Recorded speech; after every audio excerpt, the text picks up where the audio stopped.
لسربانگا پارتیین سیاسیین کرد لافرین مشک گرسایی هاتن دارخستن با آرمانجا شرمزار کرنا ایریشین ارتشا ترکیین لسر کانتون افرین او هرما شهبا دمشه دج بلی پارتیین سیاسی کار بدستن ریوبریا خسر نونرن ایلن عرب و سازین جواکا سیویل بیت الجسد هزار همولاتی باجار و نوچین افرینی بجدار بون دمشه دا سلوگان پشگیریا بیه پگی پجی و حسدیرا هاتن بلند کرن و تو باران ارتشا ترک و گفنوی هاتن شرمزار کرن ایرو تف خلکی خو تف خلکی عفرینی به کرد و عربی خو به همون پیکاتای روی امدا کتنا کودان عفرینی امدنگی خو بلند کند بین نا جگاف و گرو تهدیدات حکومت و اردوغان سر هریم عفرینی ام دبین ام دخوازن ماما که بگینش در و هندور بلا عالم دگی مبیسه بلا کردستانی اروپی دنگی مبیسن پیام خو ددن جهانی ملات جهان زانبه و کانتون عفرین ایرو بریار دا گوتا کو و مل برخوا بدن حیانی داوی لهمبری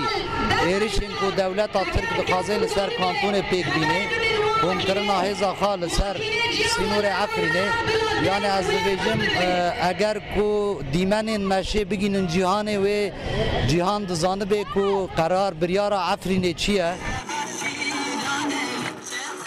وقت هفندین اجتماعی کرد لسوریه والعفرین ام في رشنا شرمزار دکن ادانه دکن و ام بانگ لحمو آلت دولی قد بريار سوريا بدست واندو في رشنا بسکنن لهمبر سیاست ترکیه جی بسکنن و ریکنادن ترکیه در باس سوریه بن و در باس عفرین و حمو ریمت کردی ببن. نستنجد و نستنکر. ام دجمناهی و ایریشن ترکیه لسر ولات خوا به تندی شرمزار دکین.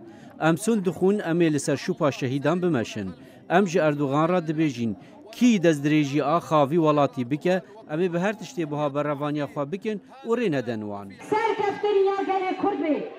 سرکفتن همو بیکات سویه کش بگوارتن دموکراتیک تکوشین دکن.